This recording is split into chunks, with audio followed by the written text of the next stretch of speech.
Okay, now our last line, the last line we're going to look at is the deep front line.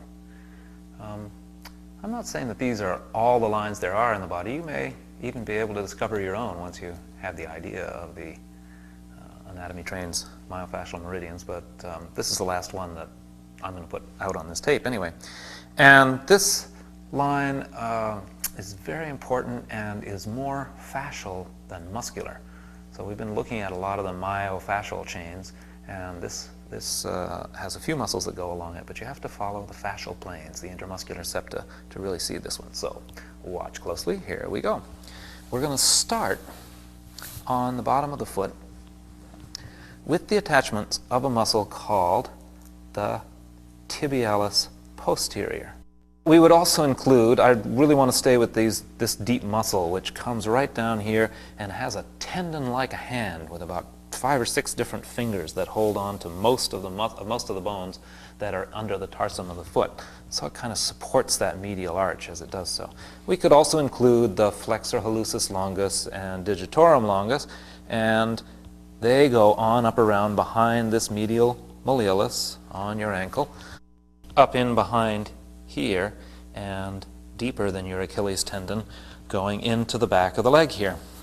So again, if we looked at tibialis posterior, flexor digitorum longus, and flexor hallucis longus, we got another Tom, Dick, and Harry coming back here into what's known as the deep posterior compartment of the leg, which you can see on the slide here. Now, this deep posterior compartment goes onto the back side of the fibula and the tibia and ties into this interosseous membrane way deep in the leg. So here we are going up the posterior side of the leg, and we get onto the fascia of the capsule of the knee. And this is also, again, we're following more fascia than muscle. You could think about the popliteus in this level of fascia. However, it's just really the capsule of the knee and the fascia that's going along with the neurovascular bundle, the bundle that's carrying the nerves and the blood vessels. And it crosses the knee with the neurovascular bundle, with the bundle of nerves and blood vessels, and cuts through back to the front of the leg, from the back to the front of the leg, through a hole in the adductor magnus muscle known as the adductor hiatus. So you may think it's strange that the deep front line actually starts out on the bottom of the foot, which is where the back line started, and goes to definitely the back of the leg. However, biologically, this was the front of your leg. Your leg, when you were a salamander, when your granddad's granddad was a salamander, your leg faced this way. This was the front of your leg. In the course of embryological and evolutionary development, both, the leg turns in so that what was the front side of your leg has become the inside or the back side of your leg. So here we are back on the front of the leg. Now, the next journey that this deep front line takes is up the intermuscular septum that runs between the quadriceps muscle and the adductor muscles. This is the line that you can see in this Vesalius slide, and it takes us right up the side of the linea aspera, the front side of the linea aspera, on this plane up to the femoral triangle, which is right in, let's just stick this to the side. Femoral triangle is right in here, and call it the groin. You also can call it the leg pit, because it is to the leg what the armpit is to the arm.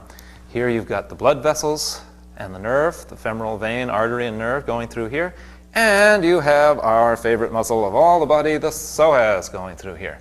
So you can travel up here on the psoas into the groove created by the transverse processes and the bodies of the vertebrae, of the lumbar vertebrae. I'm drawing this as if it's a line, but it's actually a series of muscles, 1 to the 5th, 1 to the 4th, 1 to the 3rd, 1 to the 2nd, 1 to the 1st, 1 to the 12th thoracic vertebra. So here we have a line going up through the body that starts from the bottom of the foot, goes up the back of the lower leg, around to the inside of the thigh, up to the front of the hip, and across behind the guts This muscle is retroperitoneal. It's behind all your intestines and attaching to the side of the lumbar vertebrae here. This area of the groin here and the hip is just so important. Again, it's such a common postural fault to see the hip closed or the lower back pulled forward, and by cause of the muscles that go through here. And when I first started working, nobody had heard of the psoas and nobody knew what it was, and now when I go to teach people, everybody thinks everything's must be the psoas. So I want to get a little more clarity in this area here. So here's the psoas express. This is the express muscle going through here.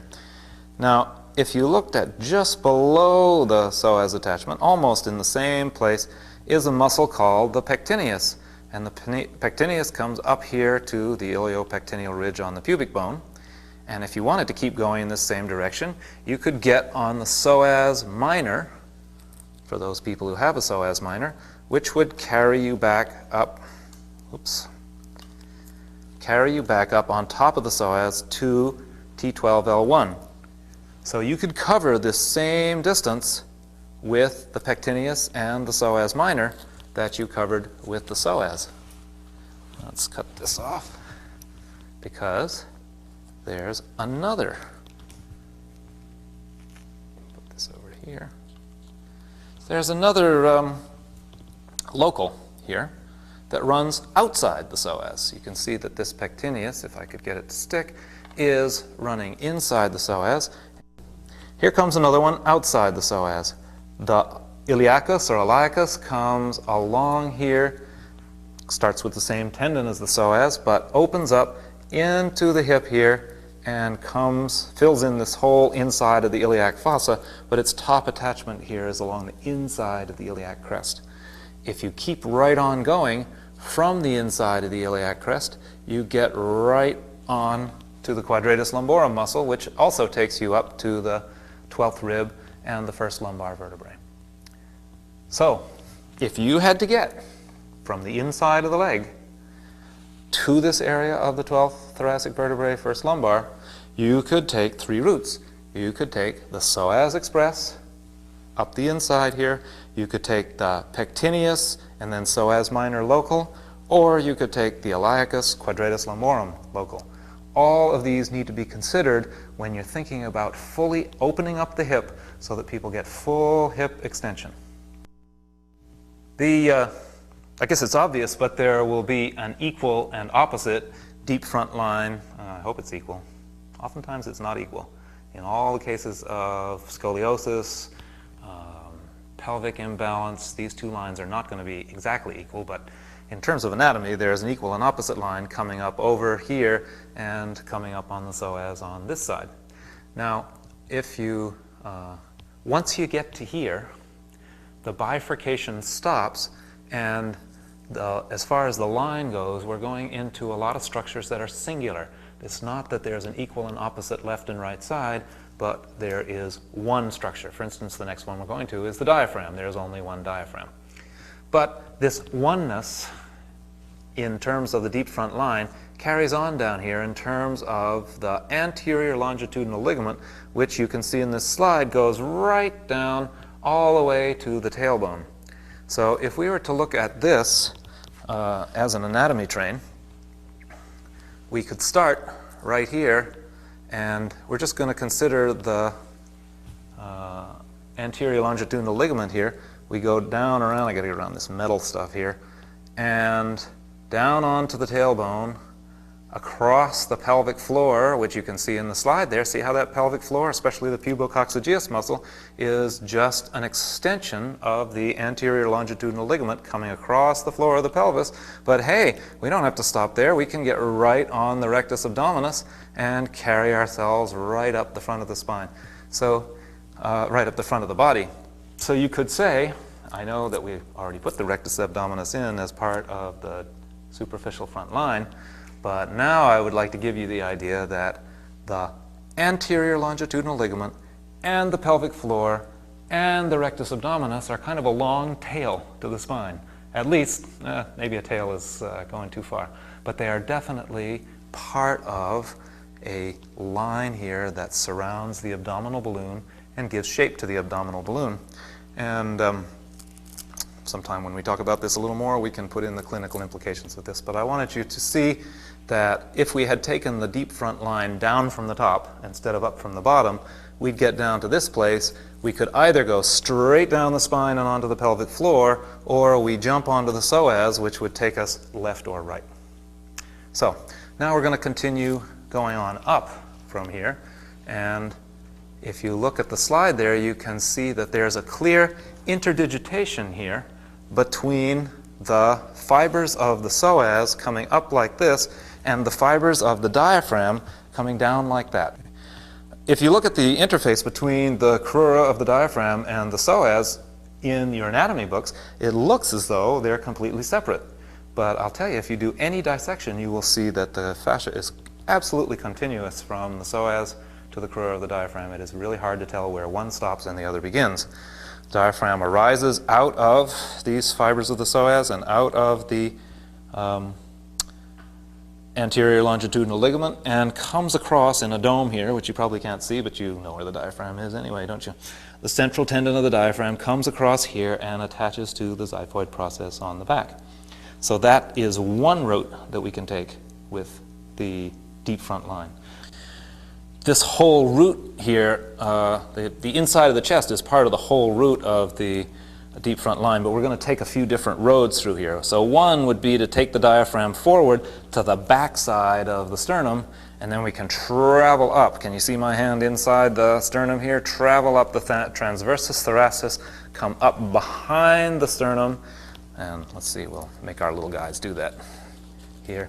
Come up behind the sternum, and where are we? We're behind the sternum on those little guys that go right on up.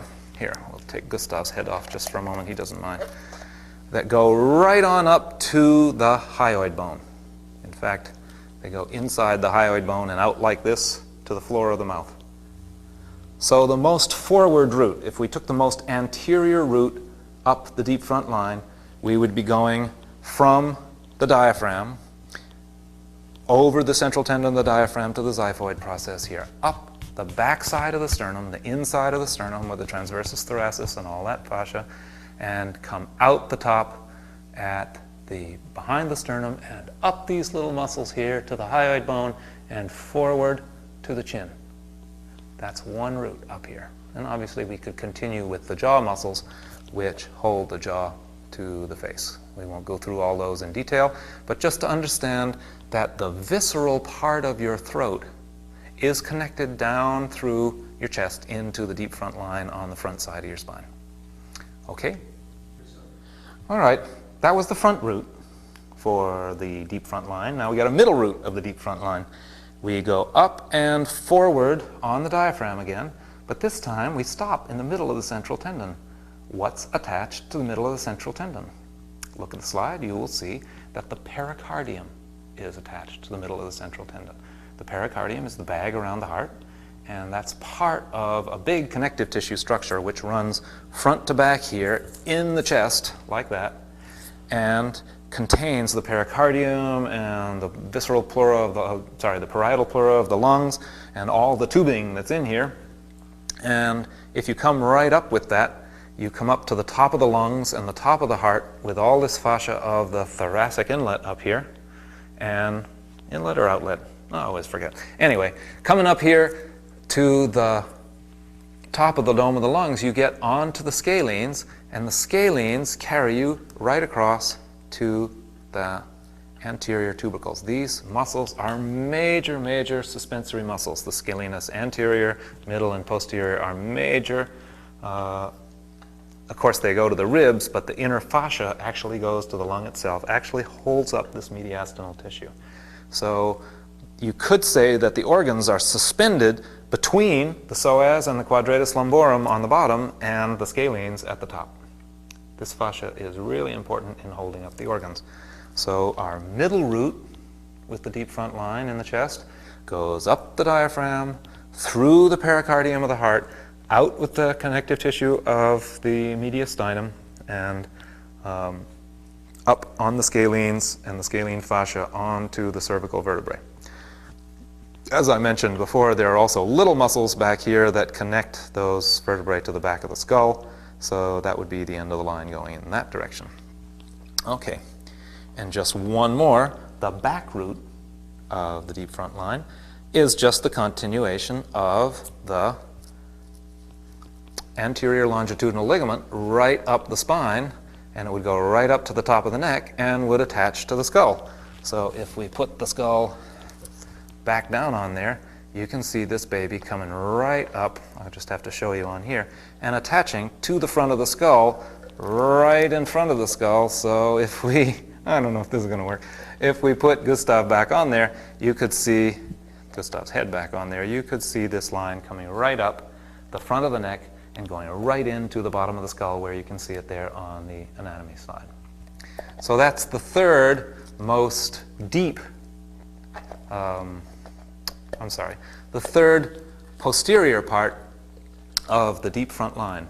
This is a very complicated line.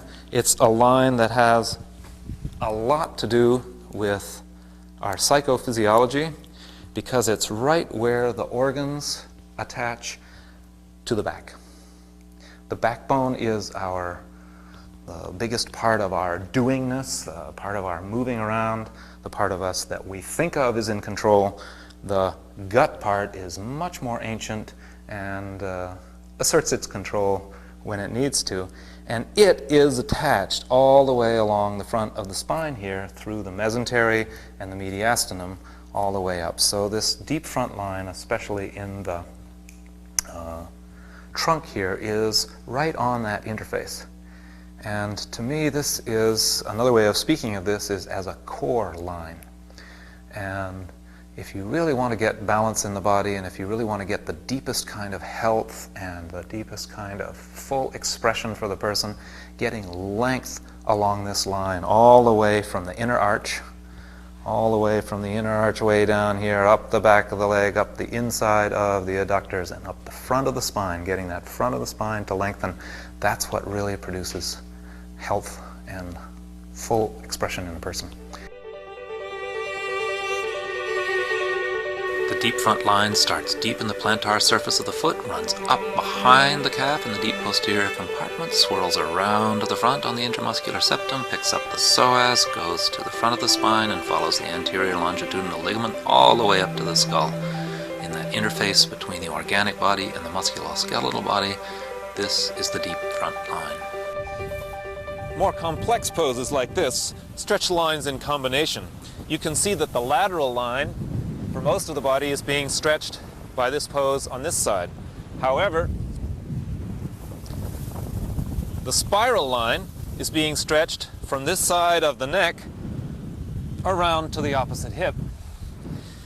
And in the forward leg, you have a stretch in the deep front line from the groin down to the foot.